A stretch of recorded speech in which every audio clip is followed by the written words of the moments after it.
Olá, tudo bem com você? Que a paz de Jesus esteja no teu coração.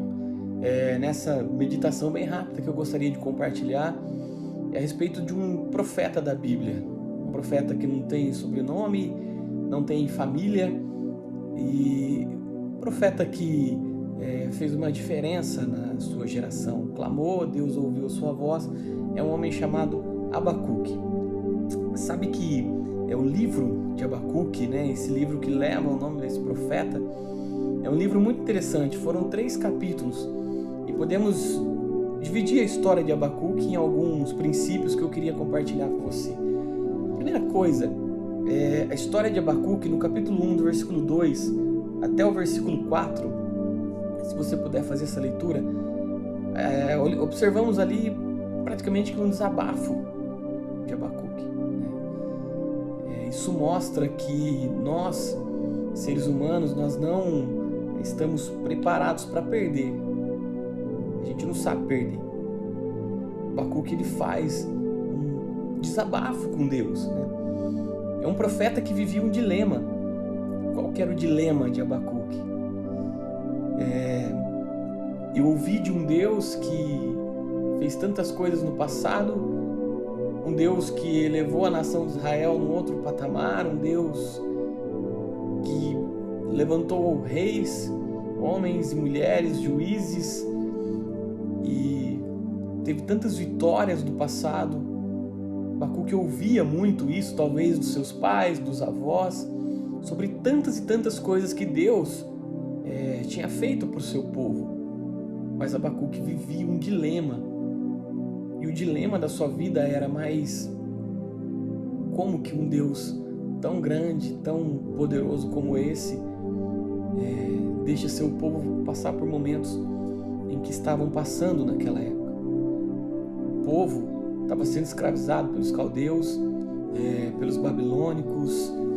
Ali os profetas eles eram arrastados como cães, eram tratados da pior maneira possível. E é interessante porque foi o povo que Deus escolheu para si. E foi uma permissão de Deus na vida daquele povo ali. Como que se Deus estivesse corrigindo aquele povo. Eles estavam passando por aqueles problemas por algum motivo. Mas Abacuque começa a se lembrar, ele diz: Deus, meus pais me diziam, meus avós me diziam tantas coisas, de tantas vitórias. E hoje eu olho para esse mesmo povo passando por perseguições, privações, um povo que estava sendo humilhado, um povo escravizado. Não bastava ser escravizado, né? Não bastava ter que trabalhar de graça praticamente, mas ainda eram humilhados. Esse era o resumo, o reflexo do que aquele povo estava passando naquela época. Então Abacuque ele vivia, né, esse dilema. Eu ouvi de um Deus que fez uma promessa para Abraão, eu ouvi de um Deus que livrou o povo das mãos do faraó, eu ouvi de um Deus que abriu o mar para aquele povo, sustentou aquele povo no deserto com um pão fresquinho. Eu ouvi de um Deus que sustentou o povo por 40 anos no deserto. Ouvi de um Deus que levantou homens como Moisés, como Josué, reis como Davi. Mas o que ele estava vivendo era um dilema. Era um grande dilema. E às vezes na nossa vida a gente enfrenta dilemas como esses. E a gente chega para Deus para fazer a mesma oração que Abacuque fez. Deus, até quando? Até quando eu vou viver isso? Até quando eu vou viver assim? Eu olho para todas as pessoas ao meu redor, incrédulos, pessoas que não têm nenhum compromisso contigo. E eles prosperam. E eles crescem. Até quando? Talvez você que está assistindo esse vídeo aí deve estar se perguntando, né? Até quando eu vou viver uma vida profissional frustrada? Até quando eu vou ter que ficar enfrentando esses problemas dentro da minha casa, no meio da minha família? Até quando? Até quando o meu ministério não vai deslanchar? Até quando eu tenho que viver sufocado, triste, frustrado? Talvez a tua oração seja a mesma oração de Abacuque. Deus, até quando isso sobre a minha vida? Isso mostra Chegou um dia em que Abacuque ele cansou de perder. Nós não estamos preparados para perder. Ele cansou de ver os profetas sendo arrastados como cães. Abacuque, ele cansou de ver a morte, a destruição, a fome assolando o povo que Deus criou, um povo que Deus levantou para chamar de seu povo. Chegou um dia que Abacuque cansou de perder. Então ele sobe no alto de uma torre. Ali ele faz uma oração. Sabe? Interessante que ele não culpou a Deus, não estabeleceu nenhum tipo de culpa a Deus, mas ele fez um desabafo. Deus, eu não aguento mais perder. Às vezes você está diante de perdas da sua família, na sua casa. Você está diante de perdas de pessoas que você perdeu e te causa um sofrimento muito grande. Nós estamos acostumados a se alegrar na maternidade quando nasce um bebê, mas não estamos prontos e preparados nunca para participar de um velório ou de um enterro. Nós não estamos preparados para perder. Só que Deus chega para Abacuque e diz: ó, Abacuque, se prepare para os piores dias. Os piores dias estão por vir. Quando nós oramos, nós recebemos de Deus 3 respostas: sim, o não e o sim, mas não agora. Espera. O sim é a resposta que nós adoraríamos ouvir da parte de Deus. Sim. É a resposta que todo mundo busca de Deus. A gente está preparado para o sim. Obviamente que nós não estamos preparados para o não. Não gostamos de ouvir o não de Deus. Às vezes causa revolta, nos causa... de repente você fica decepcionado, mas não é não. Mas a pior resposta que nós podemos ouvir de Deus é o sim, mas não agora. Espera. A resposta de Deus para Abacuque foi essa: Abacuque, as minhas promessas elas vão se cumprir. Tudo que eu prometi vai se cumprir para esse povo, mas não agora. Não nesse tempo. Esteja preparado para o tempo de Deus na sua vida. Que Deus te dê misericórdia e sabedoria para que você possa enfrentar esses dias que talvez sejam muito difíceis, dias de lutas, dias de dificuldades, talvez os piores dias da sua vida. Que você esteja preparado para passá-los, porque eles vão passar. A crise não dura para sempre, a crise ela é passageira. E depois da tempestade, o sol ele vai voltar a brilhar. Então, nós não estamos preparados para perder, mas precisamos nos preparar para os piores dias. Se prepara para o pior. Se você conseguir se preparar para o pior, pode ter certeza que aquilo que acontecer não vai te frustrar, não vai fazer você parar. Aceite as perdas e supere-as. Sentimento não cura sentimento. De repente, você está diante de um sentimento de perda de alguém tão querido que foi embora. Você não consegue superar essa perda. Talvez o tempo passou e você ainda continua agarrado nesse sentimento de perda. Enquanto a gente não enterrar as perdas que nós tivemos, nós não conseguiremos preparar o nosso coração. Você não vai conseguir preparar o teu coração para grandes conquistas ou novas conquistas. Enterre as perdas. O que nós perdemos, o que você perdeu, não vai voltar mais. Entes queridos, você tem o direito e o dever de chorar, sentir saudade, sofrer a dor do luto, mas elas não vão voltar mais.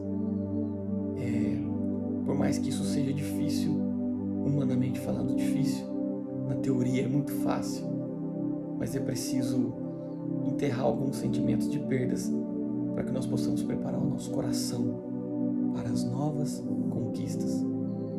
Eu quero profetizar para você que está assistindo esse vídeo que o melhor tempo da sua vida não está no passado, ele está no futuro.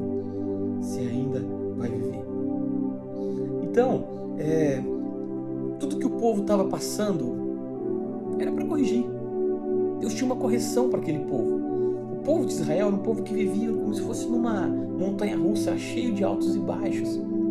Uma hora eles estavam tão bem e depois eles se esqueciam de Deus, adoravam outros deuses, traziam outros deuses para o meio do povo e de repente Deus tirava a sua proteção, o povo perdia algumas guerras, algumas batalhas. Era exatamente o que o povo estava sofrendo. Nabucodonosor, ele consegue destruir o templo, ele destrói os muros da cidade santa, ele invade a cidade santa, ele toma Jerusalém, ele toma Judá. E ele consegue estabelecer o seu reinado ali por permissão de Deus. Somente por isso. Então, essa permissão de Deus era para poder corrigir aquele povo. Era como que se Deus estivesse preparando aquele povo para grandes conquistas que viriam. Deus ama demais o seu povo. Deus ama muito. A ponto de, no meio do caos, no meio da perseguição, Deus levanta 3 profetas. E esses 3 profetas, Deus estabelece 3 bases ministeriais. Ele coloca Davi no palácio, estabelece uma base missionária no palácio do rei Daniel. E levanta Daniel, faz de Daniel um dos maiores profetas naquela época. Jeremias. Deus coloca Jeremias na cidade santa e diz: Jeremias, você vai profetizar em Jerusalém e Judá. O tema da profecia de Jeremias, que a maioria das profecias ele morreu sem ver elas se cumprirem, era arrependimento. Você vai levar o povo para o arrependimento. E Ezequiel, o profeta Ezequiel, ele constrói uma escola de profetas às margens do rio que cruzava a Babilônia. E ali ele estabelece uma base missionária. Deus não desampara o seu povo. Deus ama o seu povo. E Deus, ele só corrige porque ele ama. Assim como você que está me assistindo tem um filho e você corrige o seu filho. Eu tenho filhos. A gente sabe que se nós não corrigi-los, nós formaremos filhos fracos, adultos fracos nessa terra. A gente corrige porque nós amamos. A profecia sobre o povo ainda estava de pé. A promessa ainda estava de pé. Deus não tinha se esquecido de nada. Ele diz isso para Abacuque no alto daquela torre. Abacuque, eu não me esqueci da promessa. Só não é hora de cumprir. Não é o tempo de cumprir. Deus tem grandes promessas para a sua vida, para a sua família. Eu creio que um tempo novo está sobre vir para a sua família, para a sua igreja, para a sua casa, para o seu ministério. Talvez o tempo que você esteja vivendo hoje não seja o tempo de colher, mas seja o tempo de plantar. Plante, plante. Nós não estamos preparados para perder, mas nós precisamos nos preparar para os piores dias, aceitar as perdas e superá-las. Deus, ele nos ama. Deus ama muito o seu povo. Abacuque, no alto daquela torre, ele começa a cantar para Deus. Nos cânticos, no cântico de Abacuque, ele diz: Senhor, faz de novo nesse tempo, como o Senhor já fez em outros tempos. Faz de novo na minha vida, como foi feito na vida dos meus antepassados. Sabe, um dos piores momentos da vida de Ezequiel, o próprio Deus segura nas mãos de Ezequiel e em visão leva ele para um vale. E quando Ezequiel ele observa, ele só vê ossos secos ali. Deus faz uma pergunta para ele assim: Ezequiel, você acredita que esses ossos eles podem voltar à vida? Ezequiel diz: o Senhor que sabe. Deus simplesmente diz para ele: então profetiza sobre esse vale de ossos secos. A Bíblia diz que Ezequiel ele profetiza como Deus tinha ordenado. De repente ele começa a escutar alguns barulhos, e eles escutam barulhos como se fossem de chocalhos. E de repente os ossos eles começam a grudar um no outro. E começam a surgir os tendões, os músculos, os nervos, a pele começa a cobrir aqueles ossos. Mas ele olha e diz: Deus, não tem vida. Então Deus diz para ele: Ezequiel, então profetiza vida. A Bíblia diz que Ezequiel ele começa a profetizar sobre aquele vale de ossos secos e forma-se um exército de pessoas. Profetiza vida. Deus levantou Ezequiel num tempo muito difícil para aquela nação. Que você que está me ouvindo seja um Ezequiel nessa terra, na sua geração, na sua cidade, na sua igreja. Eu tenho certeza de que Deus está levantando uma geração de profeta que não tem compromisso com o mundo, não tem compromisso com coisas materiais, mas o compromisso é de profetizar aquilo que Deus gostaria de falar com o povo. Deus não se esqueceu do seu povo. A Bíblia diz assim, que Deus ele começa a lembrar Abacuque das promessas. Para resumir toda essa história, Abacuque ele começa, depois de um encontro que ele teve com Deus ali, depois da oração, depois de Deus mostrar algumas coisas para ele, no capítulo 3, a partir do versículo 17, ele diz: ainda que a figueira não floresça e não haja fruto na vide, ainda que não tenha azeitona nas oliveiras, ainda que não tenha animais nos currais, que os gados morram, todavia eu me alegrarei no Senhor e exultarei no Deus da minha salvação. Mudou a sua visão, mudou o seu sentimento e mudou a sua atitude. O que Deus mostrou para ele mudou a sua história como profeta. E o Salmo de número 126 é um dos salmos que eu mais admiro na Bíblia. O Salmo de número 126, ele nos dá uma garantia. E a garantia é de que o que Deus prometeu para o seu povo se cumpriu. Quando o Senhor trouxe novamente restauração a Sião, nos sentimos como num sonho. Algumas versões dizem, nós estávamos como sonhávamos.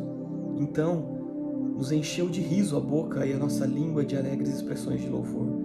Até nas outras nações se comentava, o Eterno fez maravilhas por esse povo. Sim, realizações grandiosas fez o Senhor por nós, por esse motivo estamos felizes. Senhor, traze os nossos cativos de volta, assim como enche os leitos dos ribeiros no deserto de Negueb. Os que em lágrimas semeiam, em júbilo ceifarão. Aquele que parte chorando, enquanto lança a semente, retornará, entoando cânticos de louvor, trazendo seus feixes. Promessa de Deus, ela se cumpriu na vida daquele povo. Deus trouxe o seu povo de volta para Jerusalém. Deus deu a sua terra de volta. E aquelas pessoas puderam ver com seus próprios olhos, não por histórias que foram contadas, a fidelidade de Deus na sua vida. Eu encerro esse texto aqui lendo para você Abacuque, capítulo 3, versículo 19.